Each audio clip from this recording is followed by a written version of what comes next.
story. Rachel, when we look at what Anne-Marie and I have just talked about, it is about India, which is where the real global focus is. But talk us through the World Health Organization's top-line guidance. Good morning. Hi, yeah, that's right. The World Health Organization is saying something that, as you said, the markets and people are finally starting to realize, which is that, the vaccines are not going to turn things around the way that people hope. That, in fact, in many parts across the world, we're seeing these variants drive surges and really outpace the pace of vaccination. India is a really good example. What's really concerning there now is that people have noticed, identified a new mutant that may be coming out of India that may be driving this surge. And we already see that identified in the UK and other places.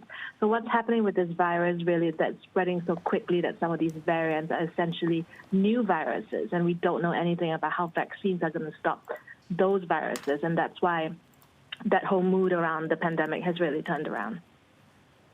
And what about in Japan? There's potentially a state of an emergency on the way. Do we have any more details about that?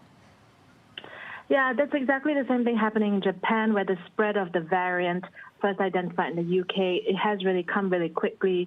The country really left the state of emergency only a couple of months ago, and now they're talking about going back into it. Of course, what we know is that the Olympics is only a few months away, and they are quite determined to hold the Olympics. Although with the variants going around like this, it could prove to be a super spreader event. Japan is now talking about doing things that it's never done before, such as closing all restaurants, just to try to get the situation under control.